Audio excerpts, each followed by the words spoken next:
ẹ bá mi pé Esabod alákàrà tí ò fẹ́ jẹ́ kí tẹnìkejì ó dín, ẹ bá mi pé Esabod jealous witch. Esabod olórí burúkú kó tó wá fún mi kọ́kọ́ lọ ṣéǹjì olórí burúkú aṣọ tó wọjọ́ bẹ́ẹ̀ di ẹ̀yẹn lọ gba refund lọ́wọ́ télò ẹ Esabod. Ẹ bá mi pé Esabod. Ẹ bá mi pé Ìyábọ̀ Òjó ṣẹpẹtẹ́rì olórí burúkú awáyé má ṣe rere. Ẹ bá mi tag Ìyábọ̀ Òjó, ẹ bá mi máa tag wọn. Anything taggable, ẹ bá mi tag wọn. Ẹ bá mi tag Rẹ̀mí Sùrùtù olórí burúkú alára bíi pákó. Ẹ bá mi tag ẹ olóṣì. Wàá sọ bí tèmi àti ẹ ti tọ́ ó fẹ́ gbé mi mọ́ra. Ó lọ́mọ ọ̀làjẹ́ ní olémi àti ẹ family. Ẹ bá mi fi wọ́n sórí straight line. Ẹ fún Esabod lọ́rùn pa kẹ́ lọ fi sínú túbú. Ẹ bá mi fi síbi tó ń kọ́ àwọn dọ́ńkì sí. Ibẹ̀ ni kẹ́ fi Esabod sí. Yes, ta ló tún kù? Ẹ ti tag Sùrùtù olórí burúkú. Ṣé ti tag Sùrùtù fún mi? Ẹ bá mi tag ẹ̀yin tí TikTok lè bá lè tag àtẹ̀yin Instagram. Ẹ tag ẹ̀. Ẹ bá mi tag olóyè àná. Chief Oyetito of Egbaland. Ẹni kan bọ́ sí straight line.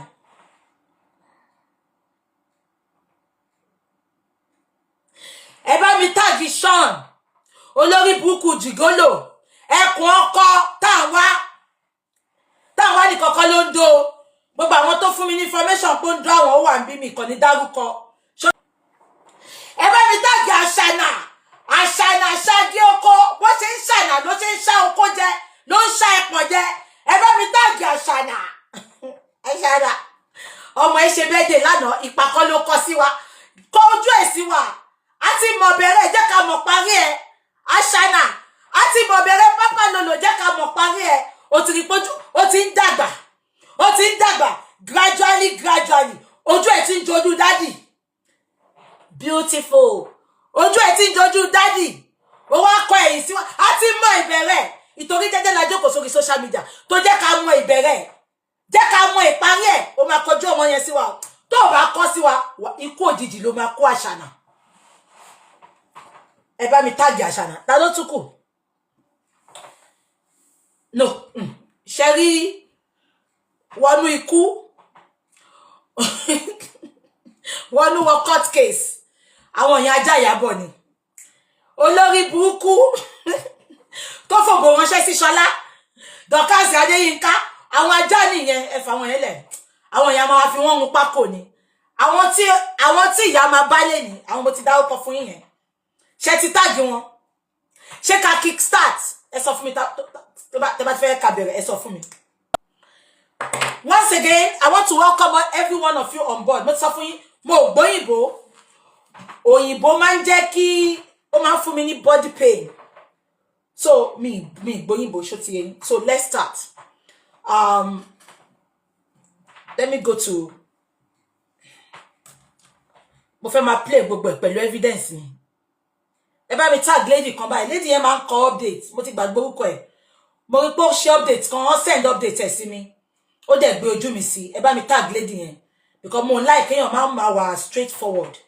Before you come for me, before you want to talk about me, you have to get your facts right. I don't go for people unprovoked. Tẹ́ bá rẹ́ni kankan tí mo wá from provoked ẹgbẹ́ síta. Anybody I come from provoked ẹ lọ wo dáadáa ó ti ṣẹ̀ mí mo dákẹ́ ni. I don't go for people unprovoked. I don't. The only people you will see me I go for unprovoked are the yeye British. And reason I go for them unprovoked is because their life is not worthy of emulation. Ìgbésí ayé wọn kò wà worthy of calling them a celebrity. That is why I go for them unprovoked. But ẹ bá mi mú èèyàn kan láàrin èmi àtẹ̀yin tẹ́ ẹ wò mí tí mo wá fún unprovoked. I don't. Yeah. So, Bombo. Olórí burúkú yẹn mo ti block ẹ. Ó ní go and get a life. Life wo mo tún fẹ́ get sọ fún mi. Mo níṣẹ́ mi lọ́wọ́. Mo ń jẹun tó wù mí. Mo ń sùn bá tó wù mí. Gbogbo nǹkan téèyàn gbélé ayé ṣe ni mo ti gbélé ayé ṣe. So, kí ló tún kù? Nǹkan tó mú Ìyábọ̀ Òjó lórí burúkú Gistlover tí ò ní life. Tó mú olórí burúkú Rẹ̀mí Sùrùtù tí ò ní life. Ẹni kébì lọ get life. Kò ní yẹ yín. Ṣé ẹni tó rí bí bí ṣe rí ìmojú ẹni tí ò ní life ẹ má jẹ́ ká máa wà hypocritical ẹ má jẹ́ ká máa wà ìrítẹ́ yìí mi mo ní life just because I'm exposing evil on social media ẹni mo ní life ṣe àwọn akọ́bẹ̀ ṣe sọ pé fídíò mo ní life náà nìyẹn fídíò mo ó lọ mọ yín lára kò ní life abẹ́gbọ́ kò ní life àárín àwọn billionaires láti rí jọ Saturday kò ní life ó wọ private jet ṣe pé òun náà máa accept adé mi ní life ṣe ẹ má worry ebi ò bá yín ṣe competition mi ní life ẹ má worry fídíò mo ní life ó ń bá wọn lọ́ba jẹun lẹ́ni fídíò mo ní life òun lọmọ táyé ń sọ lọ́wọ́lọ́wọ́ ẹ má worry alẹ́ mi náà ní life a ní life yẹn mo fẹ́ ní èmi ni mo mọ̀ lá nínú mi sẹ́ pé mo ní life àbí ẹ̀yẹ máa sọ tí ń lọ yeah now ẹ jẹ́ ká sáré bẹ̀rẹ̀ mi ìfẹ́ waste time mi because nǹkan pọ̀ tá fẹ́ ṣe lẹ́nu mo ṣe chat fún Rẹ̀mí Sùrùtù olórí burúkú ẹ̀yin tẹ́ wà ní Instagram ẹ jọ̀ọ́ bá mi tag ẹ bá mi comment ẹ bá mi kọ at mi mo ko tó ń jẹ́ lórí Instagram ẹ bá mi kọ at kẹ́ fi tag kẹ́ kọ at fún olórí burúkú Ìyábọ̀ Òjó náà kẹ́ fi bá mi tag Ìyábọ̀ Òjó ṣé ń gbọ́ olórí burúkú sọ pé Èkó dùn máa bọ́lé no what is so special about Nigeria if you can give me one nǹkan kan tó special pa Nigeria tẹ́ni kí máa bọ́lé yẹn ẹ sọ fún mi nǹkan tí mo fẹ́ ní gbogbo ayé mi mo rí níbi tí mo wà yìí ẹlẹ́kọ̀ọ́dún ká máa bọ́lé kí ló ṣẹlẹ̀ ńlẹ́ kò sí ìkọ̀kọ̀ tó ń dùnú ayé yín ní Nàìjíríà wọ́n ń pa yín bí ẹni tó ń pa dìyẹ ní the only thing tó ń go on well fún yín is going to party tẹ́ bá kúrò party ńkọ́ ẹ tún padà lọ sínú ìṣòro yín ẹ náà gà mú ṣòro no what is ẹ sọ fún mi kí ló ń dùn ní Nàìjíríà tí mo fẹ́ máa lọ sílé tí táìmù bá tó mo sọ fún yín tí Tinubu bá kú àbí tó bá kú olórí oyè máa wálé pé tí tó ti máa wálé ni ta ló tó mú mi nínú gbogbo yín kò sí tó lórí burúkú ni ó bú mi mo bú ẹ ẹni kí n máa bọ́lé ṣé torí nǹkan tó lórí burúkú Ìyábọ̀ sọ lánàá ikú ló máa pa Ìyábọ̀ ó ń bọ̀ Manchester má bọ̀ Manchester jẹ́ ká pàdé sọ location ẹ fún mi máa wá bá Ìyábọ̀ ṣó lórí burúkú ni ẹni Ìyábọ̀ gbogbo yín ni kí n máa bọ́lé tẹ́ bá mọ̀ ẹ̀pẹ́ ìlówó lọ́wọ́ ẹ wá gbé mi lọ sí kóòtù bíbà yìí wọ́n lè súnyàn bíbà yìí náà Elégùṣì ọba yín ó gbé mi lọ kóòtù bí a ṣì wá ń kóòtù owó ni mo san kò nídìí pé kò dùn máa bọ́lé ṣàbẹ̀ pé kò yẹn wọ́n máa pààyàn wọ́n kidnap wọ́n gbẹ́bí Fọláre àti mọ́rin tó wà lẹ́kọ̀ọ́ látijọ́ yìí the fact pé ó ní evidence ó ní gbogbo ẹ̀ wọ́n ti mọ́lé náà ẹ má bọ̀ bíbà ẹ̀yin má bọ̀ tẹ́ bá mọ̀ pé lówó lọ́wọ́ ẹ wá gbé mi lọ sí kóòtù bí náà ọba yẹn Elégùṣì ó gbé mi lọ kóòtù àyíwá kóòtù náà abẹ́ ṣí èrè ni ṣé mi bẹ̀rù yín ni mo ní almost 5,000 ni mo sọ fún lọ́yà 5,000 kí n tó bẹ̀rẹ̀ anything pẹ̀lú Esabod kọ́kọ́ lọ ṣéǹjì télọ̀ tó ń àkísà fún ẹjọ́ bẹ́ẹ̀dẹ̀ télọ̀ tó ń ránṣọ fún ẹ lọ ṣéǹjì ẹ̀ o fẹ́ rán spiral ẹ jẹ́ lọ wá fọ́tò ẹ̀ bẹ́ẹ̀ kẹ̀rẹ́ a ṣe èrè gbogbo ọmọ ẹ̀ mẹ́rẹ̀ẹ̀rin ni kò jèrè ó yà àgọ́ alẹ́ ni lórí ọmọ olórí burúkú ló ṣépè fọmọ jù òun ló sọ pé kó máa gbá àwọn ọmọ sínú kó sí òun ló ń pa àwọn èèyàn ní gbé pọ́ sí kó sí ìyá àbíkú ṣe ń gbọ́ mi ìyá àbíkú tí mò ń pè ìyá àbíkú lè ní wọnú ọlá ìyá yìí ló kọ́kọ́ pè ní ìyá àbíkú Rẹ̀mí Sùrùtù mi ìwà ẹ̀pọ̀ ọmọ Rẹ̀mí Sùrùtù kú I swear with my living God ìyá yìí ló kọ́kọ́ fi òkú ọmọ bú Rẹ̀mí Sùrùtù tó ń gbèjà lẹ́ni ìyá olórí burúkú yìí ìyá yìí ló kọ́kọ́ sọ pé ọmọ ẹ̀ kú ẹ lọ bá mi wá fídíò yẹn gbogbo ẹ̀ la máa post tí ìyá yìí wá sọ pé mi ń bú ọmọ mi ever bú ọmọ Rẹ̀mí Sùrùtù máa gbé fídíò kẹgbọ́ àbẹ́ ẹ̀gbọ́n mi ṣá ẹ rẹ pé mi ní parọ́ tí bá ṣe máa sọ pé mo ṣe ẹ lè nà mí ẹ kàn máa rojọ́ ni ẹ̀gbọ́n mi ṣá ìyá yìí ni mò ń búyàn Larit just because ìyá ń support Farida ń gbà yẹn Larit ìyá yìí ló kọ́kọ́ pé Larit lágàn Larit má bínú Ọlọ́run á fún ẹ lọ́mọ àgàn òdẹ ń ṣe ìbú mọ́ ẹ gbàgbé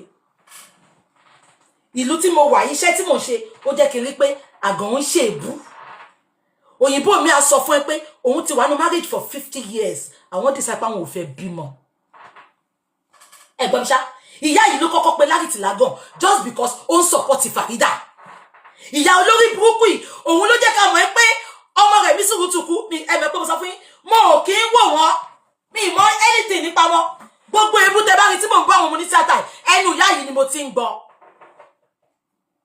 Ẹ wá gbọ́ nǹkan tó ń sọ sìn. Àbẹ́ ẹ gbọ́ mi ṣá. Ìyá yìí ló kọ́kọ́ fi òkú ọmọ bú Sùrùtù. Ìyá yìí ló fi òkú ọmọ ló fi bú bàbá Jídé Kòsọ́kọ́ ẹ ti gbàgbé ni. Ó ní kí bàbá Jídé Kòsọ́kọ́ kó lọ wẹ̀ orí ẹ̀. Ó ní gbogbo ọmọ tó ń jábọ́ lẹ́yìn yìí. Ó ní ṣé kò ó ní àwọn ìyàwó tó ń kú wọn lórí ẹ ti gbàgbé ni. Ẹ má sọ ẹ má kọ̀ǹkọ̀ fún mi ẹ jọ̀ọ́.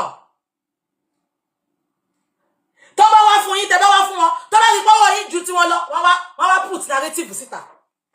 Ẹ ti gbàgbé ni ìgbà tí ìyàwó ọ̀gá bẹ ló kú èmi ò gbàgbé nǹkan ìyá yìí ló kọ́kọ́ wá bu ẹ ti gbàgbé ni bó ṣe rí pé Kẹ́mi ń bu báyìí ṣe rántí bó ṣe rí pé Kẹ́mi ń bu ó wá lóun gbèjà ẹ̀ because òun ló kọ́kọ́ bú Jídé Kòsọ́kọ́ ṣe rántí àwọn èèyàn wá fún gan àwọn èèyàn jáde fún gan ìgbà yẹn náà ló bú Ìyá Àwẹ̀ró ṣe rántí ìgbà yẹn ló bú Ìyá Àwẹ̀ró ṣe gbogbo yẹn rántí bó ṣe rí pé àwọn èèyàn wá fóun bí Kẹ́mi kan náà àǹtí kẹ́mkẹ́m bí Kẹ́mi náà ṣe wá sọ̀rọ̀ ó wá bẹ̀rẹ̀ sí ní bú Kẹ́mi ó lóun gbèjà Jídé ṣe rántí ìyá yìí ló kọ́kọ́ fi òkú àwọn ìyàwó bàbá Jídé tó kú ìyá yìí ló kọ́kọ́ fi bú Jídé Kòsọ́kọ́. So why is she now saying I am calling people names? Ìyá tí bá pè wọ́n bẹ́ẹ̀ tí ò dẹ̀ rí bẹ́ẹ̀ ìwọ ló kọ́ wa ìwọ ló fi bú wọn ìwọ ló jẹ́ káwọn ẹ̀pọ̀ ọmọ kú mọ́ wọn lórí ìwọ ló sọ Ìyá Àbíkú ní Ìyá Àbíkú ìwọ ló ní Sùrùtù ó fi ọmọ ẹ̀ ṣòwò ni ìwọ ni ó ti gbàgbé ni ìwọ ló fi bú Sùrùtù o olórí burúkú tó ń pè ìyá mi lẹ́ni aláyé bàjẹ́ Sùrùtù tó ń pè ẹgbẹ́ ẹ̀ ní ìyá mi olórí burúkú alátẹnujẹ bẹ́gibẹ́gi chief justice of bẹ́gibẹ́gi Rẹ̀mí Sùrùtù mo ń bọ̀ fún ẹ jẹ́ ń ṣáàjì fóònù ẹ jẹ́ ká máa gbọ́yà lọ ìtorí analysis ta fẹ́ ṣe pọ̀ gbogbo yín máa ń gbàgbé nǹkan ni nǹkan tẹ́ ṣe rántí pé ṣé láwọn ará Ìbàdàn ẹ̀yin ará Ìbàdàn tẹ́ tí mo mọ̀ ẹ má bínú o kò ṣe gbogbo yín náà. But 99.9% of Ibadan, they are manipulators. They lie a lot. They are snitches. Snitch. I can give you 3-4 names that I know. Wọ́n máa máa jẹ́ lẹ́sẹ̀ báyìí, wọ́n máa fàtẹ́gùn sí. Wọ́n máa parọ́, wọ́n máa fàtẹ́gùn sí. Ẹ jẹ́ ká máa gbọ́ lọ. Tó bá di Sunday wá wọ sùtánà. Ṣé ń gbọ́? Ó ní tó bá di Sunday máa wọ sùtánà kò ní yẹ. Ẹ̀sà dọ́ńkì olórí burúkú aláyé bàjẹ́. Èmi ló fẹ́ manipulate. Ó ní tí n bá bú wọn tán, ó ní tó bá di Sunday máa wọ sùtánà. What has that got to do with you?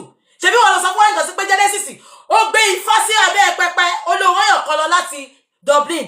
Oná ní kọ́ lọ bẹ́ẹ̀ wo ṣọ́ọ̀ṣì Genesis. Ó ní wọ́n sọ fún ẹ pé ẹbọ ni Genesis gbé sábẹ́ pẹpẹ. Ipò máa ń fi nǹkan sí microphone fi báyọ̀ sọ̀rọ̀. Ó pè mí ó sọ fún mi náà. Ó dẹ̀ sọ lórí social media. Ẹ gbọ́ mi ni. Ó ní máa wọ sùtánà. Má manipulate mi. That is emotional blackmail. Àwọn pastor tí ò wọ sùtánà gan wọ́n ń ṣiṣẹ́ ibi jù wá lọ.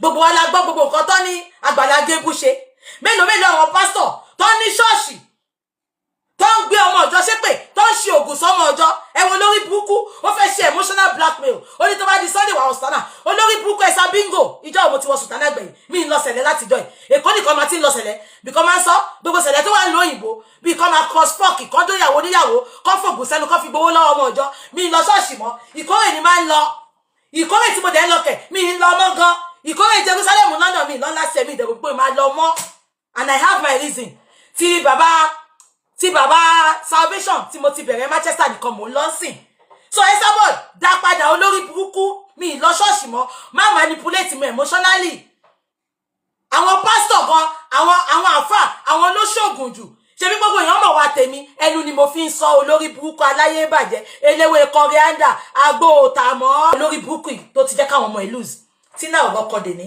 Anna ọ̀rọ̀ kọ́ dèní the fact pé àwọn méjèèjì yìí wọn bá ti wà ní ọkọ but torí ìwà ìyá wọn ìwà burúkú wọn tó lórí burúkú sọ pé Ọlọ́run ń fi ọmọ tèmi dá èmi lẹ́jọ́ jọ ṣé kò fi dáwọ́ lẹ́jọ́ olórí burúkú èwo náà àwọn ọmọ ẹ ló ṣoríire ẹ wá wo Wálé ẹ wá wo fọ́tò Wálé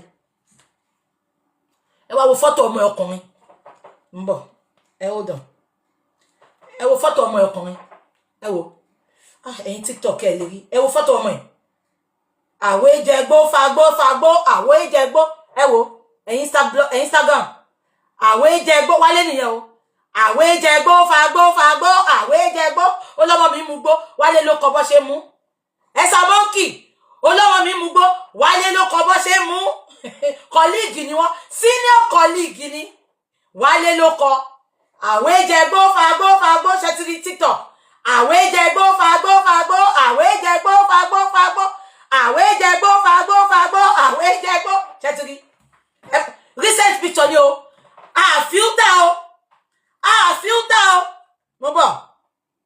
fi mí wọ̀nyí àwéjẹgbó fagbó fagbó àwéjẹgbó ẹ wò ẹ rí dáadáa mo ń bọ̀ Facebook ń bọ̀ Instagram ẹ wò ọmọ Esabod tó bá wá fún yín ẹ wá fún máa fún yín gbogbo history ẹ ẹ̀yin tẹ́ ń pọ́nlé ni ẹ̀yin ara Instagram tẹ́ ń lì kásẹ̀ ni kò ń ṣe ní àpọ́nlé òun ló ṣe èrè jù òun ló ṣe orí burúkú jù òun ni ò lálùyọ lórí íńtánẹ́ẹ̀tì jù ẹ má jẹ́ kó farú gbogbo eyín mọ́ra ẹ wò Instablog ẹ wò ọmọ ẹ àwéjẹgbó fagbó fagbó àwéjẹgbó fagbó fagbó ẹ wò wálé TikTok ẹ wò wálé ṣẹ́rí máa bá yín post ẹ̀ wọ́n máa mú péjì wálé nìkan tá a ṣe lè post ẹ̀ nìyẹn ẹ má bínú sí wa TikTok ẹ wò wálé ṣe ti rí TikTok àwéjẹgbó fagbó fagbó àwéjẹgbó fagbó fagbó ṣe ti rí TikTok ẹjọ ta ni òjèrè mọ́ọ̀nì mi àti ẹ̀ ṣé kò wá bẹ́ẹ̀ kọ́mọ kó wà nù prison ju kó wà ń tàbá ẹ̀ lọ ìgbà wo lélẹ́yìn ò níyàwó rẹ̀ because inú prison yẹn ẹ gbọ́ mi ṣá wọn ò lè gbogbo wọ́n stop gbogbo wọ́n stop sìgá ẹ mọ̀ ṣá wọ́n wá bọ́ta wá di born again mo sọ pé ọmọ mi ń gbàdúrà ó ń gbàdúrà ju bàbá jèsè lọ́sìn no ẹ wò sẹ́ ta ló jẹ́ kọ́ ẹ sá dọ́ǹkì àwéjẹgbó fagbó fagbó àwéjẹgbó ẹ wò yìí woman yìí gbogbo èyí tó sọ pé Dorcas Adéyínká ń ṣe lẹ́nìí òun ló kọ òun ni mentor mentee Dorcas gbogbo ìwà burúkú tó wà lọ́wọ́ Dorcas lẹ́nìí ìyá ẹ̀ ni mentor ẹ̀ ìyá yìí ló kọ olórí burúkú ìyá yìí ló kọ ká parọ́ ká dókó kiri ká mú òbò ká ṣe sínú kọ́ọ̀pù lórí íńtánẹ́ẹ̀tì ìyá yìí ni ìyá játijàti jálajàla ẹ̀ náà ẹ sọ fún mi ìtorí tiẹ̀ àwọn ọmọ ẹ̀ obìnrin méjèèjì wọ́n lùzì ọkọ gidi ọkọ alálùbáríkà ìtorí ìwà ìyá ẹ̀ no ẹ wá sọ fún mi ta ni Ọlọ́run fi wá ọmọ ìdálẹ́jọ́ ẹ sọ fún mi ṣé èmi ni àbóhun ẹ gbọ́ mi ṣá ó ní mo fẹ́ sọ àwọn yẹ̀yẹ́ British yẹn ó ní mo fẹ́ sọ wọ́n di blogger fracas blogger àwọn tó yẹ pé inú ìbàjẹ́ èèyàn inú fracas ló ti ń jẹ ló ti ń mu ẹ tí ìṣe pẹ̀tẹ́rì o ẹni tó sọ pé mi ò dáa abẹ́ ẹ̀ gbọ́ mi ẹ jẹ́ ká fìyẹn lẹ̀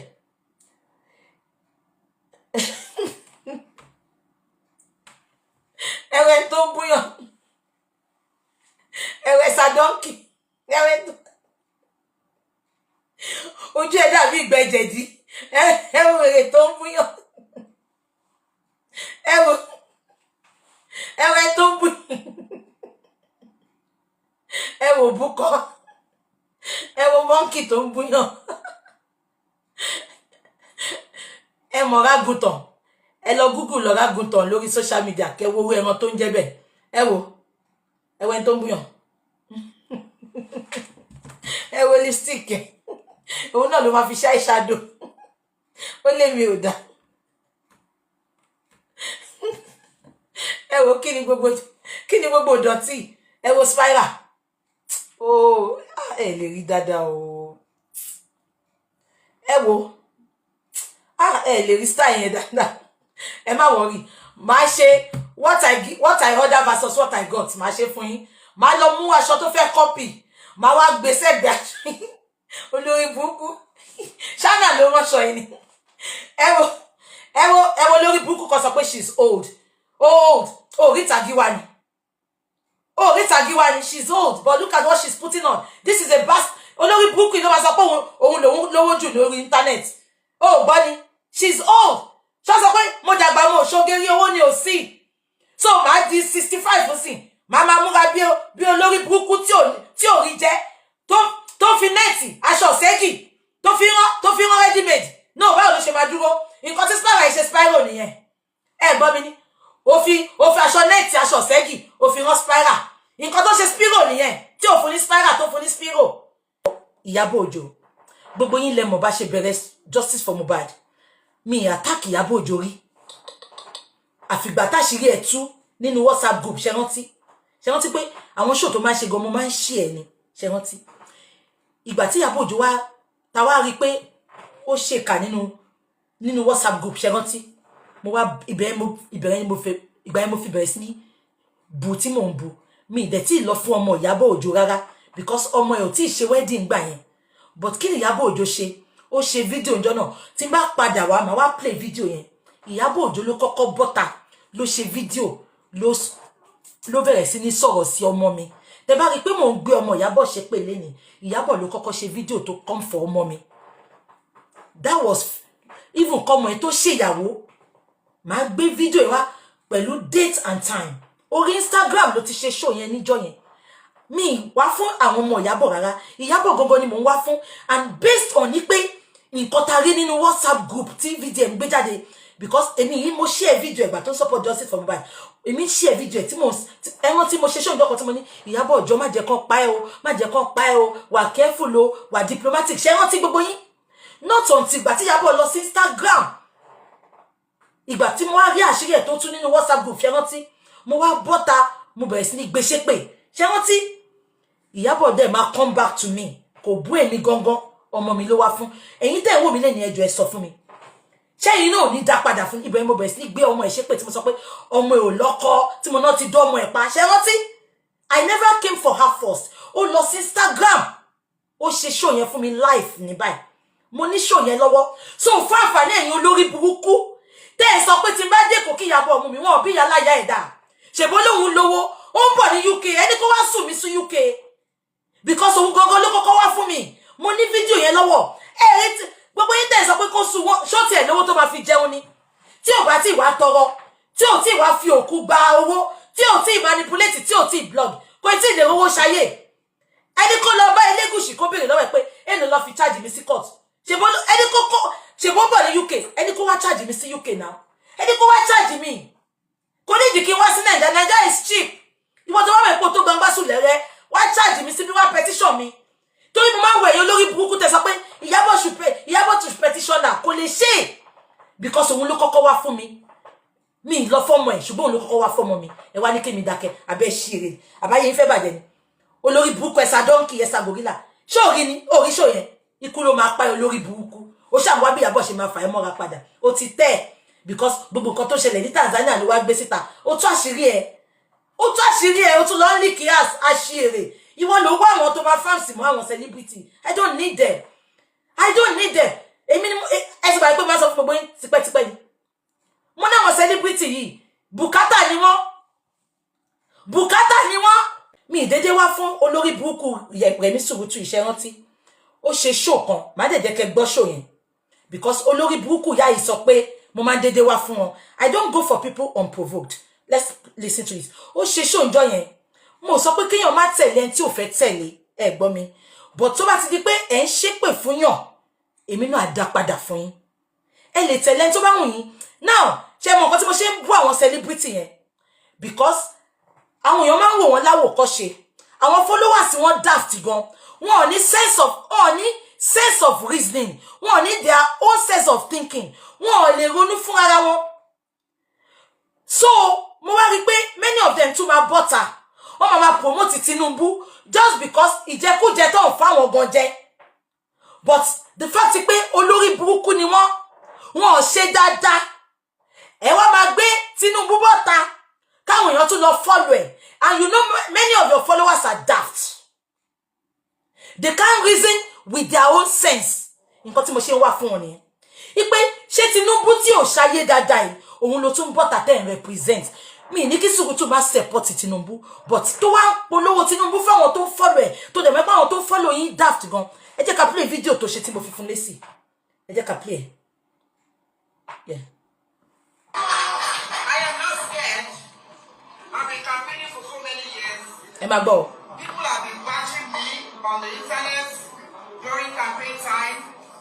They said a lot. They even insulted me and said to me that the day to election, they said to me that it was actually that I was following and killed my child. But I care less. I still went on the second day to go and vote.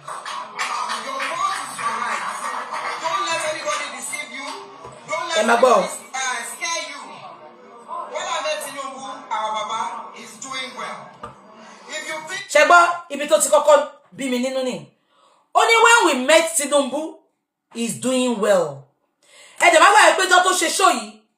Ìjọ́ kejì ni ó pa àwọn èèyàn ní Jos ṣé gbogbo yín rántí tí ìyá yẹn gbé ọmọ dání tó ń sunkún kíkorò lórí ọmọ. Ṣé gbogbo yín rántí ẹjọ́ ẹ máa bá mi kọ̀ǹkọ̀? Ìjọ́ kejì olórí burúkú tó sọ pé Tinubu is doing well, alákìísà tí ò ráṣọwọ̀, Tinubu is doing well, ṣùgbọ́n òyì ń tọrọ jẹ ní Rẹ̀mí Sùrùtù. Ẹ máa gbọ́ lọ. Ṣé gbogbo yín rántí ìjọ́ kejì lọ́lọ́pàá àìmọye èèyàn ní Jos tí Tinubu ò update, Tinubu ò sọ̀rọ̀.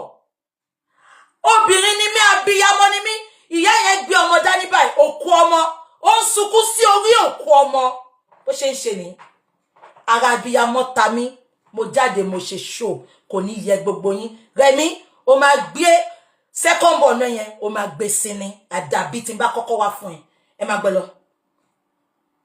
Ẹ máa gbọ́ o. He has not done well. Suggest a man in your family. Ṣé gbọ́? Let that person come and Ṣé gbọ́? Ṣé gbogbo yín gbọ́? Ó ní tá bá ṣọ́ ẹ pé Tinubu ò ṣe dáadáa. Ó ní suggest a man in your family. Ṣé ipò òun ló kọ́kọ́ wá fún wa? No, ẹ sọ fún mi. Ṣé ipò òun ló kọ́kọ́ wá fún wa? Ṣé abu? Mi tí ìbú mi báyìí o. Ó ní if you think Tinubu is not doing well, so kò sẹ́ tó ní kó má support Tinubu. Why can't you support Tinubu in peace? Ṣé gbọ́ ṣá?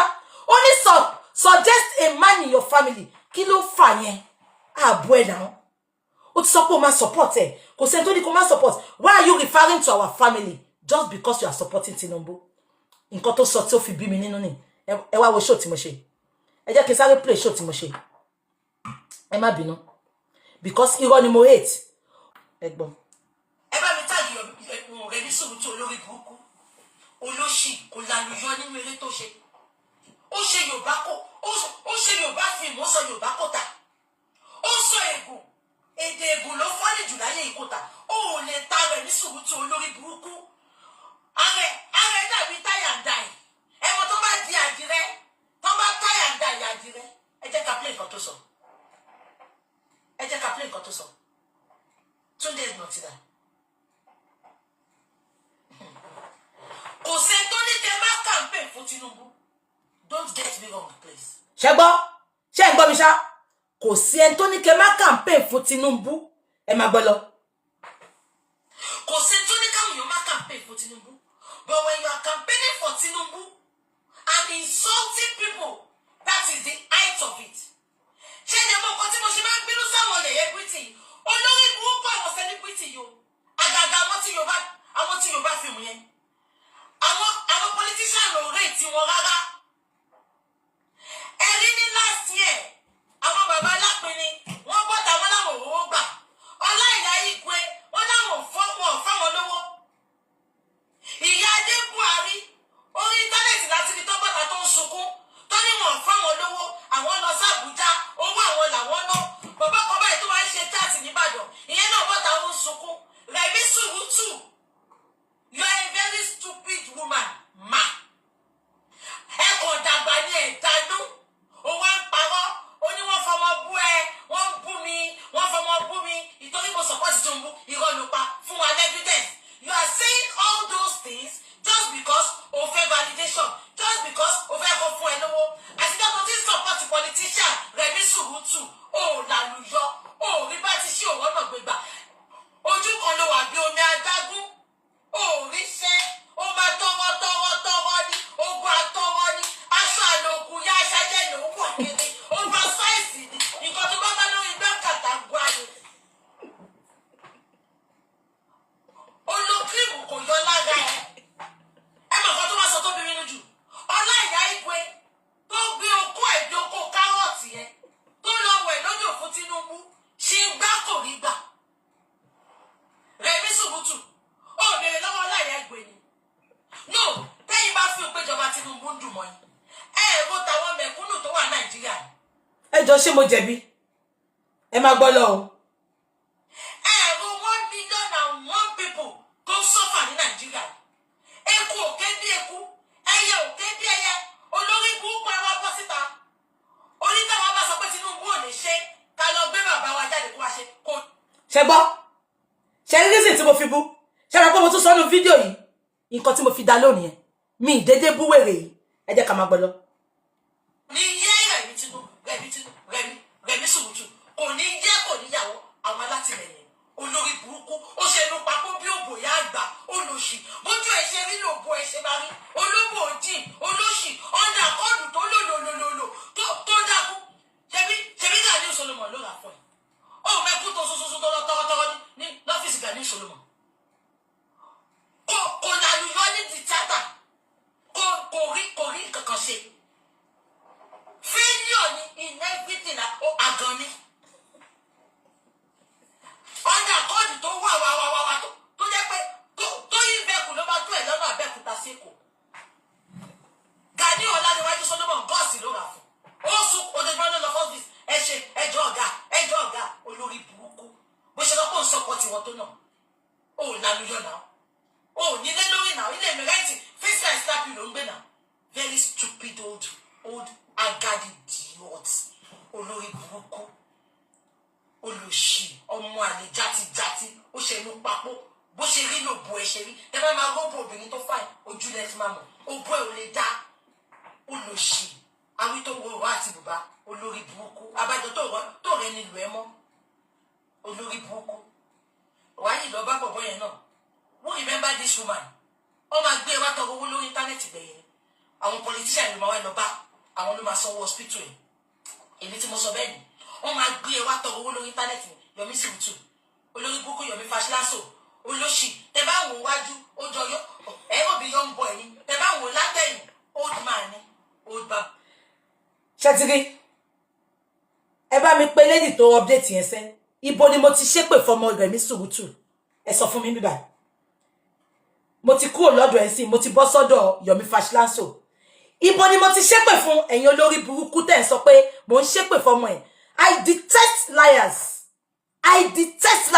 ṣẹgbọ́ gbogbo fídíò yẹn ṣá ìjà Nigerians ni mò ń jà fún no tírú àwọn tẹ́ pè ní celebrity yìí tó bá lè jà fún ẹ̀tọ́ yín ìjọ tó pa èèyàn mo sọ fún yín pé ìjọ tí ìyá yẹn ń sunkún tó fọwọ́ ẹ̀ gbé òkú ọmọ ẹ̀ ìjọ yẹn ni mo ṣe ṣó yìí ìbínú ni mo fi ṣe ìpínlẹ̀ mi Sùúrùtù ìwọ sọ pé Tinubu ń ṣe dáadáa ó ń ṣe dáadáa wọ́n pa odindi ọmọ àbí kò sẹ́ tó gbàdúrà kó gbé òkú ọmọ sí ìyá yẹn tún wá gbé báyìí ó ń sunkún Rẹ̀mí Sùúrùtù wá sọ pé Tinubu ṣe dáadáa mo dẹ̀ ní kò ṣe dáadáa wá ètò ṣe ń gbé àwọn bàbá wa ṣépè oní tí Tinubu ò bá ṣe ká lọ gbé àwọn bàbá wa wá Rẹ̀mí Sùúrùtù kò ní dá fún ẹ ò ní ṣe oríire ikú máa pa ẹni aláyé bàjẹ́ ẹ wo bójú ẹ ṣe rí ojú ẹ dàbí ẹni tó ní ifo ẹ wo bó ṣe rí very dirty looking woman ó ṣe mọ́ṣáláṣí kò gbé ó ṣe sẹ̀lẹ̀ kò gbé olórí burúkú wọ́n ní mother in Israel ni ẹ kò ní dá fún ẹ kò ní dá fún olùṣọ́ tó fún ẹ mother in Israel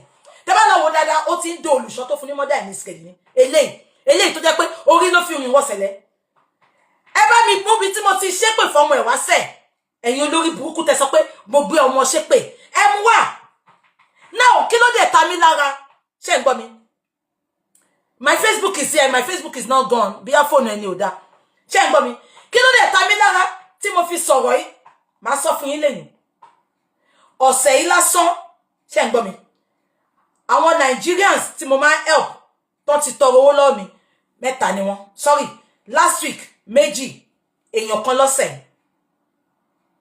because àwọn Ìyábọ̀ Òjó àwọn Rẹ̀mí Sùúrùtù they are not givers they don't give that's why tọrọ Naija ò ṣe ta wọn lára I give I help mo máa sọ fún yín tí n bá gbọ́ owó ń gbà mí báyìí tí n bá wo owó yẹn báyìí máa ní téèyàn bá tọrọ máa ní èmi sì lè rówó bí báyìí àwọn tó wà Naija tó ń bá ti rẹ́ni fún wọn kò sí fún wọn náà nìyẹn I give majority kò dẹ̀ ṣe pé mò ń ṣe pé láti wáyàn tó máa support mi àbíjọ́ wo ni mo gbé gbálẹ̀ tí mo wá ní ẹ bá mi dáwó fẹ́ ni ẹ sọ fún mi I do it from my own purse from my own wallet so kí ló dé fata fi ń sọ ni pé àwa ní gbogbo backlash ebi tó ń pa wọ́n Naija yẹn àwa kọ̀ọ̀kan many of àwọn tó ń wò mí náà tó wà ní diaspora ọ máa ń give so tá bá ń gba owó tá dẹ̀ fi ń ṣètọrẹ àánú ṣé àlẹ́tọ̀ láti sọ̀rọ̀ ni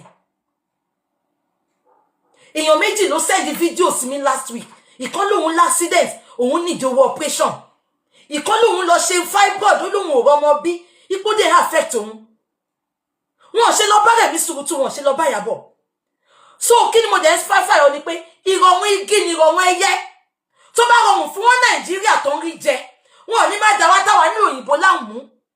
I cannot say no. I don't know how to say it. Gbọ́ mi ṣá.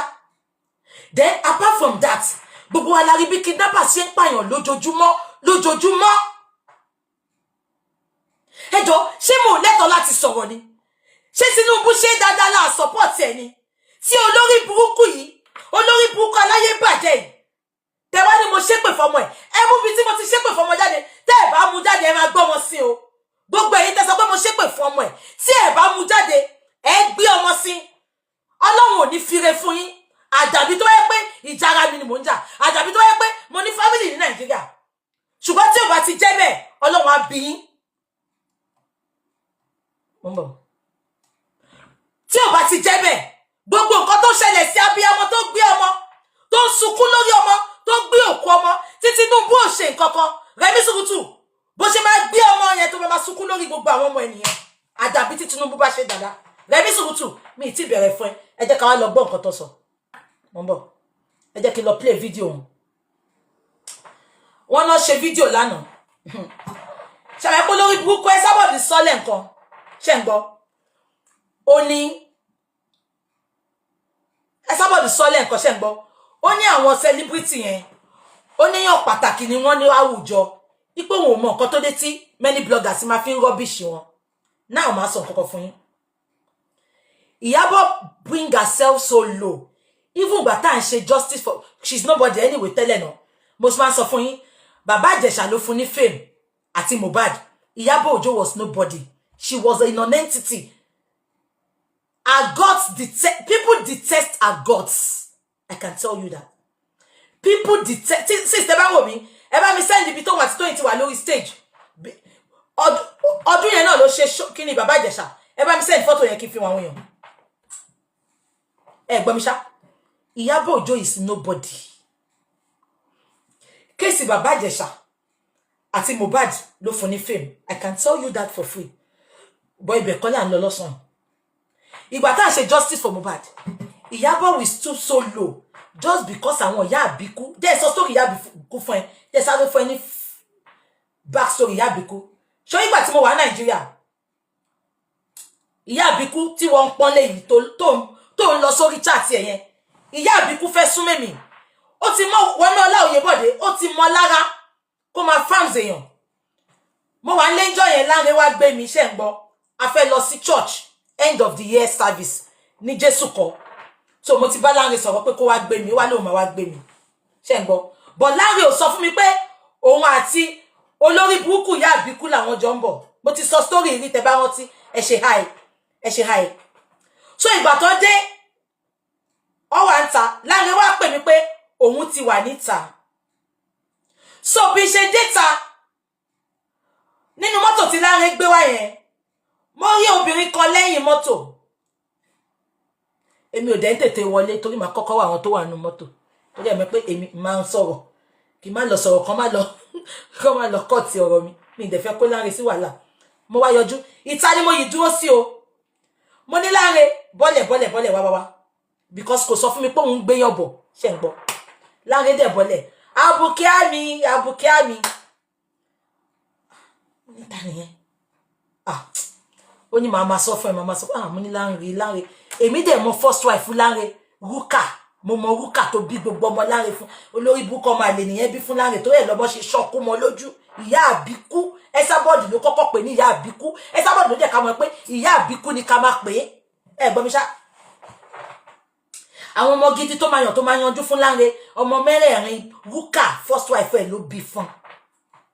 So bí ṣe ní kí Lánrè sọ̀kalẹ̀. Ó ní màmá sọ fún ẹ.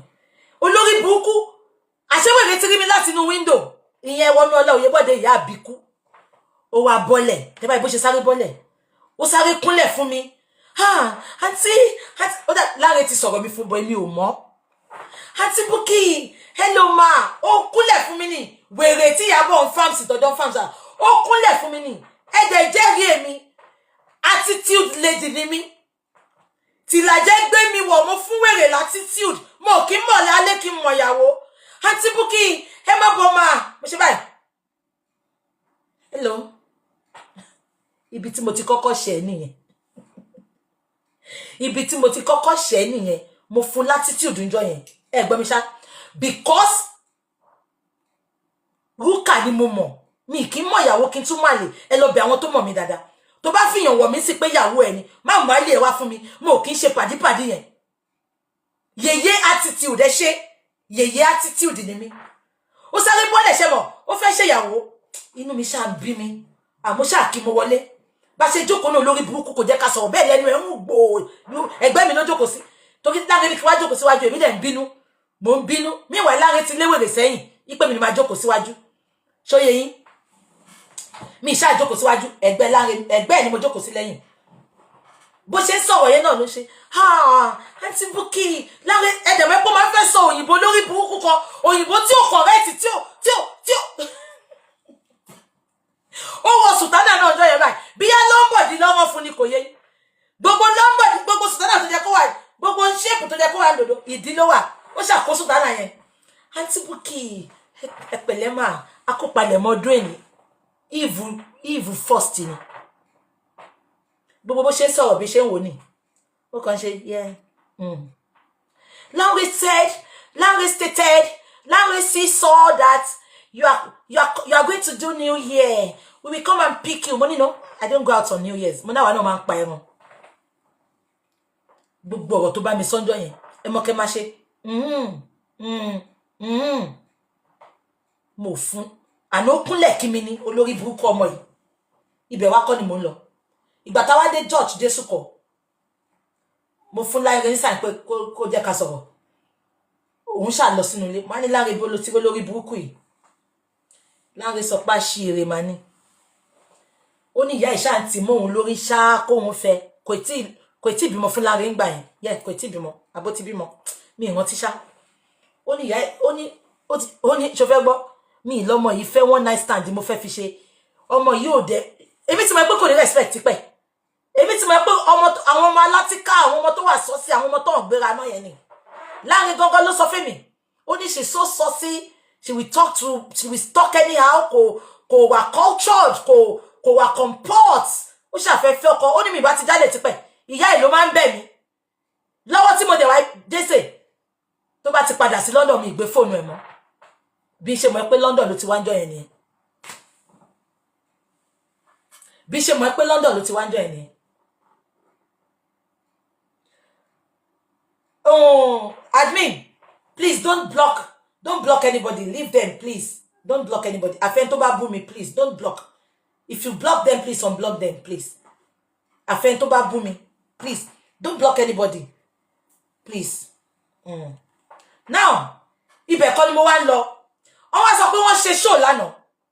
Ṣé ń gbọ́ mi? Wọ́n ní wọ́n ṣe show. Show yẹn ni mo sọ fún yín pé wọ́n send sí mi. Ṣé ń gbọ́ mi? Ẹ jẹ́ ká play show yẹn kẹ́ gbọ́.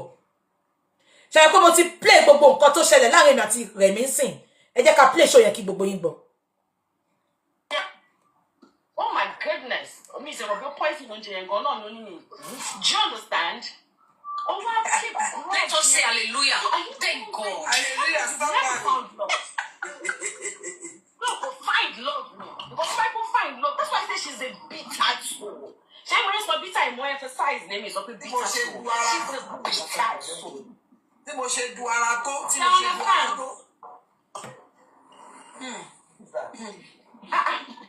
Àṣọrọ̀ mi bí wọn nínú. Ó fọ́ wọn lórí gidi kan mi ò mọ̀ pé ó fọ́ wọn lórí. Ọ̀rọ̀ mi ni gbogbo wọn ṣe lọ ṣe TikTok. Mo rò bí Ìyábọ̀ sọ pọ́rọ̀ mi ò hot òun ni. Wọ́n wá lọ dúró. Ṣóyé yín. Rẹ̀mí Sùrùtù wà ńbẹ̀. Ìyá Àbíkú wà ńbẹ̀.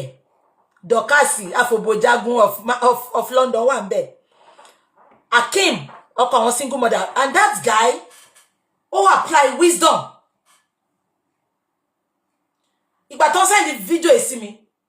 Ó ní gbogbo àwọn tó wà ńbẹ̀ ń bú mi. Ìgbà tí mo dẹ̀ máa fi wò few minutes mo ní kẹ́ni ẹ play kó sọ fún mi. Ó dẹ̀ wá sọ. Ó ní Akim ò sọ nǹkan kan. Ó ní Akim kàn pẹ̀tù sí wọn nínú ni. That is wisdom. Ó ní the other guy yẹn náà. Ó ní ẹni yẹn náà sọ nǹkan kan. ẹ jẹ́ ká máa gbọ́ lọ. This is Iyabo talking. Ṣé ń gbọ́ mi? This is Iyabo talking. So mo fẹ́ jẹ́ kó sọ̀rọ̀ ká máa analyze ẹ̀. Ṣé ti gbọ́? Ẹ jẹ́ ká máa gbọ́. Calm down. Mo ṣe ju ara tó àwọn tó ń dúró dè ní Nàìjíríà àwọn tó ń dúró dè ní Nàìjíríà. And I can tell you that. Ṣé ń gbọ́? Iyabo Ojo sọ pé òun dúró dè mí. Iyabo má dúró dè mí Nàìjíríà. Mo gbọ́ pé sọ pé òun bọ̀ Manchester. Fún mi ní location ẹ tó bá wá Manchester. Tí n bá dé location ẹ pè mí lọ́mọ àlè. Màá kọ́kọ́ lọ sọ fọ́lọ́pàá. Ipe màá kọ́kọ́ gbé fídíò tó ṣe lọ fọ́lọ́pàá. Màá wá gbé tèmi náà lọ. Iyabo lọ bèrè lọ́wọ́ àwọn tó bá mi ṣe fákàsẹ̀. Iyabo má dúró dè mí, ọ̀lẹ ló máa dúró dè mí Nàìjíríà. Ibi tó bá wà. No, she's coming to Manchester. I don't need to come to London. No, I don't stress myself. No. Iyabo, ibi tó bá wà ní Manchester, ṣó mẹ́ pé sọ pé ó ń bọ̀. Ìwọ kò pè mí kó sọ pé fún mi location. Màá kọ́kọ́ lọ report ara mi fọ́lọ́pàá. Màá wá lọ bá ẹ. Ó dàbí ọmọ ẹni tó ń bá ṣe. Ó ní òun dúró dè mí Nàìjíríà. Kò ní dá fún ẹ. Ikú ló máa pa ẹ́ àtàwọn alátìlẹyìn ìwọ àṣírí ìwọ tí Naira Marley ń dúró dè tó lọ bá kí ló kọ Harmony Gardens yẹn kí ló kọ ẹ ṣó fẹ́ gbọ́ ohun ẹ báyìí mo gbọ́ ni wọn ò fẹ́ jẹ́ kí n gbé wá síta ni ṣẹpẹtẹrì ìwọ ló ń dúró dè ní Nàìjíríà mo gbọ́ kí ló kọ Harmony Gardens yẹn ẹ fún mi lórúkọ ẹ ìbílẹ̀ níbi tó ti ń sọ fún bílẹ̀ kó bẹ́ẹ̀ bẹ́ẹ̀ Naira Marley ṣé gbogbo yín wọ́n ti pé mo bọ́ta sọ á ṣí èrè ẹ oníkèmí máa bọ̀ Nàìjíríà ìwọ ṣe lọ́ọ́ bá bílẹ̀ kó bẹ́ẹ̀ bẹ́ẹ̀ Naira Marley ṣé ká pé Naira Marley sì kó dá sí abẹ́ ẹ̀gbọ́n wèrè ni ó ní ìwọ gbogbo yẹn tẹ̀ máa tẹ́tì mi ìwọ máa bẹ́ẹ̀ mú kọ́lẹ̀ má dúró de Nàìjíríà gùn jù Nàìjíríà pẹ́ jù tó bá dé Manchester fún mi location ẹ̀ tí ń bá débẹ̀ kó pè mí ní bàbá ńlá ọmọ àlè ọwọ́ tí mo fi sọ yìí àyà ni mo fi sọ tí ń bá débi tó bá wà kò ní ìdí kó wá ìwọ fún mi location ẹ ìwọ lórí burúkú ìwọ àṣìírè ìwọ tó jẹ́ nǹkankan àkọ́bí ìyá ẹ ẹ̀gbọ́n ẹ ọkùnrin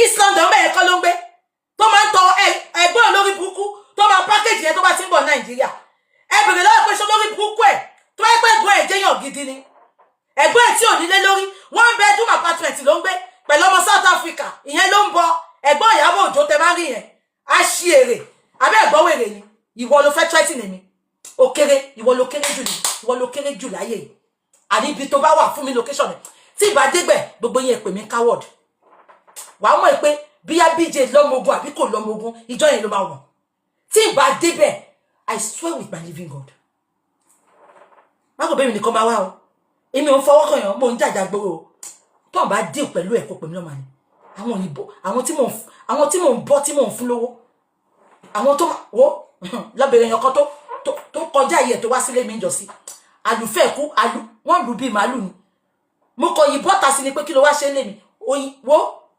àwọn tí mò ń tọ́jú ládùúgbò ó bọ́ta lónìí what happen àná bí wèrè wọ́n mú irun tó ṣe báyìí million braid tó ṣe wọ́n fi fà báyìí ni ó jẹ́ fi wèrè lẹ̀ fún Jésè máa ní wèrè lórí gan wo ìlú òyìnbó ló máa ká mi lọ́wọ́ kó ó ní máa bọ̀ lẹ́kọ̀ọ́ Èkó pẹ́ jù mi tí wá sẹ́kọ̀ọ́ tí Tinubu bá kú bá wá sẹ́kọ̀ọ́ ìwọ ṣe bọ́ Manchester fún mi location tó bá fún mi ìwọ ní kó pè mí o má ní kéèyàn pè mí o fún mi location tó bá fún mi ọmọ àlè ní ẹ abẹ́ ẹ̀gbọ́n wèrè coward ó ní kí n máa bọ̀ lẹ́kọ̀ọ́ tó ti mọ̀ pé mo wá sẹ́kọ̀ọ́ sọ pé bá ṣe máa ṣe lù ní máa kọ́kọ́ lọ fẹjọ́ mi sun ara mi bá ní èèyàn kan tírẹ́tì mi kí n máa bọ̀ lẹ́kọ̀ọ́ fídíò yìí máa gbé lọ fún wọn máa gbé fídíò bí tó ti kọ́kọ́ bú mi lọ máa wá fi tèmi náà sí máa ní ó ti sọ pé kí n máa bọ̀ lẹ́kọ̀ọ́ mo dẹ̀ ní dùn pé màá wá bá Manchester because mo fẹ́ wá sí Èkó kọ́ kidnap mi ò ní ṣe rẹ́ mọ́ ìwọ fún mi location èmi ò ní wá ìwọ kàn pè mí mi ní máa ṣọ́ ẹ kí n máa tẹ̀lé ẹ kiri náà ìwọ pè mí kí n kàn ní fún mi nọ́mbà yẹn kí n kó pè mí báyìí pé BJ olùfẹ́ wá bá mi mo wà níbí báyìí tí n bá débẹ̀ with live video ní máa ṣe tí n bá débẹ̀ gbogbo yín ẹ ò follow mi ẹ jẹ́ ká máa ṣe lọ olórí burúkú tó ń bú mi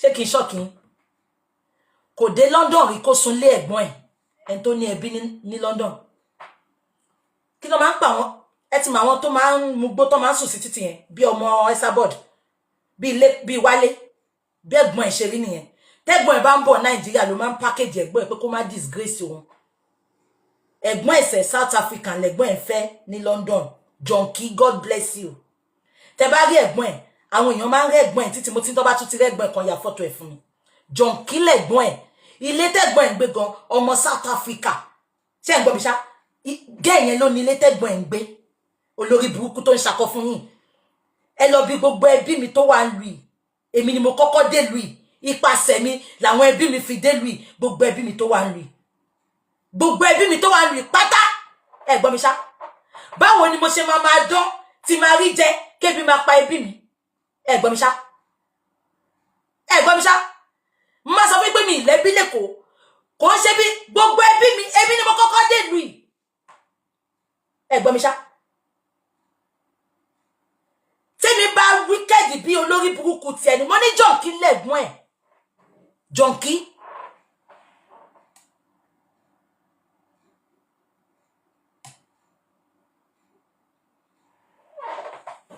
abẹ́ ẹ̀gbọ́n mi kí ni kò ń dùn tọmọ ìyá kejì ò bá ní ẹ̀gbọ́n mi ṣá tó bá jẹ́ pé wọn ò wá sílùú yìí ni ṣébi gan máa lájẹṣẹ́kù máa yìí máa ní ẹgbà ilé ṣùgbọ́n lórí burúkú yìí tó lóun pín mọ́dà tó lóun òun lówó lọ́wọ́ ó fowó yẹn tọ́jú ẹ̀gbọ́n ẹ̀ àkọ́bí ìyá ẹ̀ tó ya wèrè tó sò lókun mọ́lẹ̀ ẹ̀gbọ́n mi ṣá no ẹ sọ fún mi báwo lọ tún ṣe mọ èèyàn tó dáa mélòó nu yín mo blame yín o ẹlòmíì ti débi for donkey years ẹ̀gbọ́n àbábù ẹ̀yọ kan kò mú wọlé àbẹ́ ẹ̀gbọ́n mi ṣá ẹ jẹ́ kí n tún ṣọ́ọ̀kì yín lẹ́yìn alhamdulillah mo ti gba British passport mi so story tí mo ń sọ yìí mo lẹ́tọ̀ọ́ láti sọ ṣé ń gbọ́ mi ṣá ìgbà tí mo tún dé ìlú tí gbogbo wọn dé mo ti wà ní school ìgbà tí gbogbo wọn dé mo ń ṣe law ẹ gbọ́ mi mo ń ṣe law ìgbà tí mo wà ń lù èmi ti níwèé ẹ gbọ́ mi ṣá ìgbà tí gbogbo wọn máa fi dé mo ti níwèé kò ní yẹ yín ẹ̀rọ bébí kan máa ń rojọ́ ni onírọ́ ni ò ní lè sọ̀rọ̀ boldly ìgbà tí mo dé lùí mo ti kò ṣe mi ìgbéwèé wọ̀ lùí o mo ní problem náà mo ṣe wá níwèé ṣe ń gbọ́ ìgbà tí gbogbo wọn máa fi dé ṣe ń gbọ́ mi ṣá ìgbà tí gbogbo wọn máa fi dé èmi ti níwèé so mo ń lọ sí school mo ń ṣe law ẹ gbọ́ mi ṣá mo ń ṣe law ìgbà tí gbogbo wọn máa fi dé ṣe mọ̀ pé gbogbo wọn ò níwèé ṣe lè mọ̀ pé tí n bá lọ school nílùú yìí ìjọba máa sanwó school wọ́n máa sanwó ilé mi wọ́n máa san gbogbo ẹ̀ I'm talking about 10-15 years ago are we on the same page are we on the same page ẹ jẹ́ kí wá bọ́ sí bọ́ọ̀bù yín ṣe lè mọ̀ pé gbogbo wọn ti dé wọn níwèé kò sí ètò gbèwò wá nu wọn o but ìwé wọn lọ fi wọlé visitor ni wọn ṣe ń gbọ́ mi o ẹ má bá mi mú dání o now èmi nìkan ni mo níwèé so ìjọba mo ní everything ṣe ń gbọ́ mi ìgbà tí gbogbo wọn wá dé mo ṣáà lè máa lọ sí school ẹ gbọ́ mi ṣá mi sọ̀rọ̀ ẹni bọ̀ máa sọ lẹ́ni because ẹ kàn fi pé jésì kan máa ń sọ̀rọ̀ ni tó bá ní kán mú méjì mẹ́ta náà àwọn tó ní very good heart I'm one of them I will do anything for my family láyé àtijọ́ ni olórí burúkú ni gbogbo wọn sìn àbúrò mi nìkan àtẹ̀gbọ́n mi tó wà l'Amẹ́ríkà mo lè fi ayé mi sílẹ̀ fún wọn ẹ gbọ́ mi ṣá olórí burúkú kan sọ pé Ṣẹ́gun ló kọ́kọ́ wá ṣó fẹ́ yẹ kí n sọ story Ṣẹ́gun yẹn fún ẹ I'm not talking about abroad I'm talking about United Kingdom Ṣẹ́gun tó ló kọ́kọ́ wá yẹn èèyàn mélòó ló mú lọ èèyàn mélòó ló mú wá olórí burúkú ni èmi ò sọ̀rọ̀ family ń ta so màá ignore ẹ jẹ́ ká máa sọ lọ ṣe máa pẹ́gbà tí gbogbo wọn dé tí n bá sí ní ìlú yìí gbogbo wọn tiẹ̀ lè wá ná mo wá nìyẹn ẹ gbọ́ mi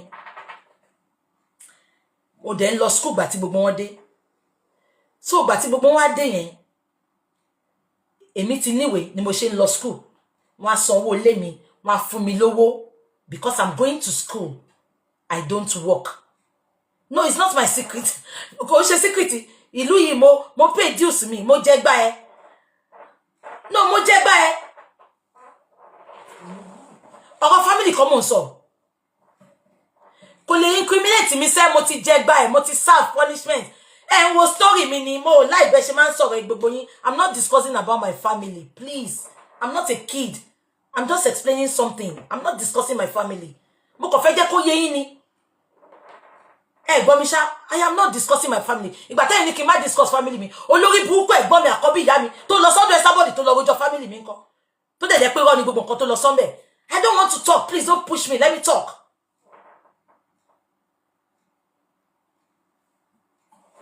gbogbo wọn ló ti níwèé sí gbogbo wọn ló ti pay dues wọn I paid my dues mo sọ fún yín mo ní wọ́n mú mi wọ́n revoke ìwé mi for 5 years gbogbo nǹkan tó ṣẹlẹ̀ nìyẹn I'm telling you so kò ń ṣe pé mo ẹ jẹ́ kí n fi tèmi ṣe example fẹ́yìn èèyàn tó ń bọ̀ mo kò fẹ́ yẹ kí kọ́kọ́ yé Ìyábọ̀ ńbẹ̀ yẹn ni náà mo ń lọ sí school gbà tí gbogbo wọn dé mo lè lọ sí school because mo wò pé ṣé màmá lọ school ṣé àwọn ẹ̀gbọ́n àtàbúrò ṣé gbogbo wọn máa jókòó sílé wọn ò ní ṣiṣẹ́ ni ṣé wọn ò ní ṣiṣẹ́ ni mo láti drop out ní school mi lọ sí school mọ́ tó bá ní mo parọ́ wá gbogbo wọn Manchester náà ẹni kọ́ bọ́tà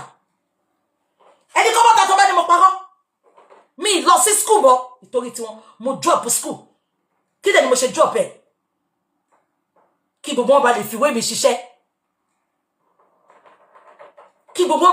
mi ṣiṣẹ́ because èmi nìkan mo níwèé ká ló lórí burúkú bí Ìyábọ̀ yìí ni ó máa mú peanut lé wọn lọ́wọ́ ni ó yá gba 2 naira gba 1 naira mo drop out of school ni gbọ́ rí mo gbọ́dọ̀ máa sọ fún yín lẹ́yọ kọ̀ọ̀kan ìgbà tí mo bẹ̀rẹ̀ tí wàhálà bẹ̀rẹ̀ fún mi lórí social media àwọn ẹbí mi gangan ẹ̀gbọ́n mi àtàwọn olórí burúkú èyí tí mo pè bẹ́ sí àwọn olóṣì dédé àti wèrè tí mo ló wálé mi tí mo tọ́ bá mi nà tán jáwọn èèyàn gbogbo wọn ló pawápọ̀ I don't want to talk ọ̀rọ̀ wà nú mi tẹ́lá wo pé kílé tí BJ fi burú lẹ́ni ọ̀rọ̀ wà nú mi mo dédé burú àwọn èèyàn ló sọ mí di báyìí àwọn èèyàn tó mọ̀ mi máa sọ fún gbogbo yín pé BJ ò burú tẹ́lẹ̀ ẹ lọ àwọn tó mọ̀ mi wọ́n á sọ fún yín pé BJ ò burú tẹ́lẹ̀ ta ló lè ṣe àkọ́bí ìyá mi tó kọ́kọ́ dé kàkà kó mú ẹlòmíì dé kí ló ṣe ọkọ ló kọ́kọ́ mú wá eré ọkọ ló ń sá kò fẹ́ ọkọ yẹn o kò fẹ́ nìyẹn o boy kò hàn tí ẹ fẹ́ ra mọ́gàn yẹn ti marry owó tó kọ́kọ́ kó jọ ọkùnrin ló fi mú ọkùnrin náà lẹ́yìn tí tó bímọ fún tí yẹn bímọ fún ìyẹn filẹ̀ náà ni bí ìjọ tó mú yẹn dé ọ̀sẹ̀ kejì tó mú yẹn dé nìyẹn bẹ̀rẹ̀ sí ní dókó kiri I'm sorry o mo máa offend a lot of people lọ́sàn-án I'm not talking about it again.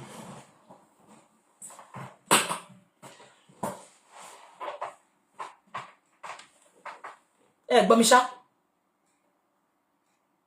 ṣé kí n dẹ̀ tí wá ṣọ́kí bí gbogbo wọn ṣe gbàwé nílùú yìí kò ṣẹ̀yìn mi I paid the price I'm not saying financially mo sọ fún yín ẹ lọ bèrè tó bá mọ̀ mí àwọn ọ̀rẹ́ mi gan I lay my life down for people when I say you are my person I will give all my all to make sure you are safe. I don't want to go deeper. I'm going to offend some people if I should go deeper. I don't.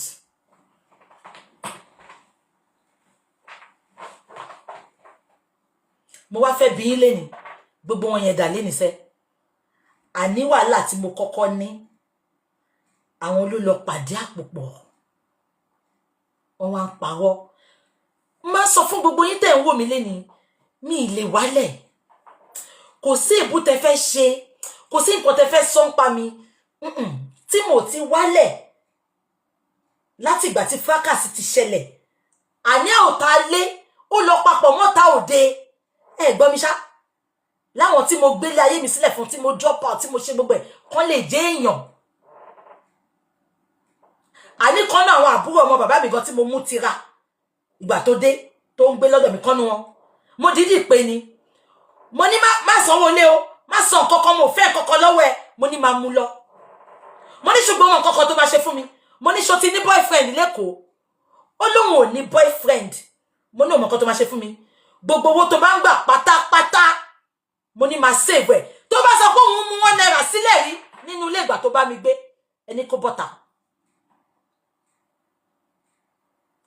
bọ́ta ẹ wá gbọ́ ọmọ bàbá mi ni o nǹkan tí ìyá ẹ̀ fojú wa rí kó tó kú kí àwọn tó kú ló ń lọ yẹn o ọmọ bàbá mi ni ṣùgbọ́n mo ò fi búburú san búburú mo ní ẹ jẹ́ kó máa bọ̀ ṣé kí n ṣọ́kì ìgbà tọ́mọ yìí dé tó ń ṣiṣẹ́ ọmọ ìyá mi àbúrò mi mo yọ̀gán ò tí dé o àwọn ọmọ bàbá mi tí àwọn fi ìyà jẹ wá nǹkan tí àwọn fojú wa rí ló ń lọ yẹn mi tún fi búburú san búburú ìgbà tó débí mo dìídì lọ bá wa ṣe ni gbogbo pé à ń ṣe cleaning à ń ṣiṣẹ́ ìdọ̀tí yẹn kò ṣe o iṣẹ́ gidi ló ṣe ìgbà tó dé lu yìí mo wá sọ fún mo ní ṣe oní boyfriend lẹ́kọ̀ọ́ lóhùn ni mo ní gbogbo owó ẹ̀ pátá máa tọ́jú ẹ̀ à ń sọ̀rọ̀ 2004 2006 ọmọ yìí ń gba bí 1,400 1,300 pounds per month ẹ gbọ́ mi ṣá mo ní má náwó ẹ o mi ìgbowó lọ́wọ́ ẹ o because tí n bá wà ní Nàìjíríà tẹ bá ń gbé lọ́dọ̀ mi èmi ni máa tọ́jú yín o mo ní ọmọ kan tó máa ṣe fún mi máa save owó ẹ mi ìfẹ́ gbọ́ pé nǹkan kan ẹ calculate owó yẹn yẹ yẹn máa ṣọ́ọ̀kì gbogbo yín sìn kí tó dákẹ́ mo ní máa tọ́jú owó ẹ o mi ìgbowó lọ́wọ́ ẹ o mi ìṣe o ó dẹ̀ ń save owó yẹn àṣẹ ọmọ yìí ní boyfriend sẹ́kọ̀ọ́ ẹ gbọ́ mi já ó ní boyfriend sẹ́kọ̀ọ́ ibi tó wà comfortable dé gbogbo owó tó ń rí ó ń send ẹ̀ sí boyfriend ẹ̀ ilé méjì ní boyfriend ń kọ́ fún ilé méjì lẹ́ẹ̀kan náà ṣé kí wá ṣọ́ọ̀kì yín pátápátá ṣorí ìwọ tó ń wó mi lẹ́nu tá a bá ṣe ṣó yìí tán lẹ́nu tá a dẹ̀ yìí ní time tá a máa ṣe tán ẹ̀yẹn kàn ní sùúrù tá a bá ṣe ṣó yìí tán máa padà wá gbogbo weekend ẹ̀yin lẹ ní kàkà kó rẹ̀ mi máa mú rẹ̀ rodò gbogbo weekend ẹ̀yin lẹ ní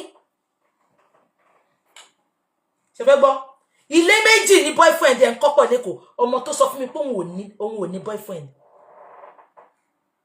kò wá jẹ́ kí n mọ̀ kankan bíyá kánó jẹ́ kí n mọ̀ bíyá bọ̀bọ́ yìí ò ní gbà ìyẹn náà sọ pé lórí burúkú ó ní kí ànẹ́sì wòlíì kan ní bọ̀bọ́ náà lẹ́kọ̀ọ́ gbogbo owó pátá tèmi ní kó máa tọ́jú sínú àkáǹtì kó lè fi ẹ lọ béèrè lọ́wọ́ wọn the next thing máa save o deposit ilé ẹ o máa save ẹ o I wish everybody be around me well. So when the people call me bitter, when they call me wicked, I just laugh. You don't know me. You don't. Tí n bá ń báyàn ṣe kó jọ́ rẹ̀ tí mo nífẹ̀ẹ́ sí. Because tó bá ń jẹ mí lẹ́sẹ̀ máa mọ̀. Ẹ gbọ́ mi ṣá. Mi tètè gbọ́ story. Àṣé bọ̀bọ̀ kọ́lé tán. Bọ̀bọ̀ ò forúkọ ẹ̀ sílé. Gbogbo ilẹ̀ tí bọ̀bọ̀ rà gbogbo nǹkan tó ṣe. Orúkọ bọ̀bọ̀ ni bọ̀bọ̀ fi ṣé kí wá pa yín kí wá finish ẹ̀ tán fún yín bọ̀bọ̀ tún wá lọ fẹ́yàwó mi bọ̀bọ̀ lóhun ò fẹ́ mọ́ ó fẹ́ kú ṣe fẹ́ gbọ́ ìta ni mo ti gbọ́rọ̀ kò lè sọ fún mi àwọn èèyàn ṣẹ̀ mí gan o àwọn èèyàn ṣẹ̀ mí gan o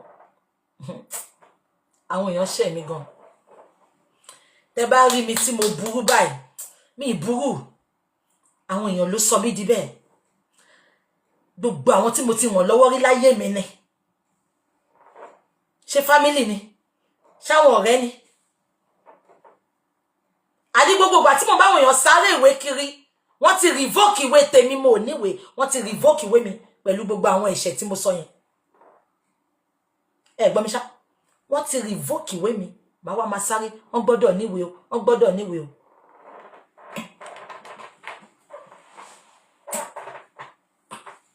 kí ni mo fẹ́ fàyọ olórí burúkú Ìyábọ̀ Òjó tó sọ pé òun lówó lọ́wọ́ yìí wọ́n ní tíyàn bá lówó lọ́wọ́ ara ẹbí ẹ̀ láti máa mọ̀ mo lẹ́gbọ́n Ìyábọ̀ àkọ́bí ìyá ẹ̀ tí Ìyábọ̀ Òjó tẹ̀lé kò rájé jẹun nílùú òyìnbó John Kini wọ́n ń bẹjú máa sùn Saoty ló bá gbé ìyàwó tó bá gbé ìyàwó kẹrin bí kẹta dẹ̀ nìyẹn ṣùgbọ́n tó bá ń bọ̀ Nàìjíríà á pákéjì ẹ lọ wo kọ́ńtẹ́nàsì bọ̀bọ̀ yẹn kò ń lùkàbì ẹ̀rín fèkì ló máa ń rí ẹbí Ìyábọ̀ Òjó sẹ́ bó ṣe lóhun dá tó ṣó súnlé bọ̀bọ̀ yẹn fọ́jọ́ kan Ìyábọ̀ súnlé bọ̀bọ̀ yẹn rí the fact pé London ló ń wà ẹ máa wo bí ṣe sọ́ọ̀sì yo alọ́ya fọ́tò bó dẹ̀ ta ilé ẹ̀lú ẹni kó finú ilé bọ̀bọ̀ yẹn wà má lọ sótẹ́ẹ̀lì o má lọ sí shortlet o tó bá lọ ayé ẹ̀ má bàjẹ́ o wọ́n á gbé fọ́tò ilé bọ̀bọ̀ yẹn fún mi o mo fẹ́ yẹ ká lọ sí gbogbo bẹ̀yẹn Ìyábọ̀ Òjó má lọ gba Airbnb o má lọ gba Airbnb káyé má bàjẹ́ o ẹ jẹ́ ká máa gbọ́ lọ mo kàn ń sọ fún gbogbo yín ẹ má bínú ọ̀rọ̀ ló débi ọ̀rọ̀ tí n bá sọ ṣẹ́tírí tí n bá bẹ̀rẹ̀ story of my life many of you will think pé Bukky kan dédé débi tó ti ń kanra tó ti ń ṣèkànnì tó ti ń búyàn tó ti burú ẹ̀rí pé tí n bá fẹ́ jáde fẹ́ lómi àwọn èèyàn máa ní àbíjẹ́ no mo ò ní gbọ́ wọn ti bá sọ̀rọ̀ ẹnu mi síta ẹ gbọ́ mi ṣá ìjọ tí n bá máa sọ story mi fún yín sẹ́ kò ń ṣọ̀rọ̀ ọjọ́ kan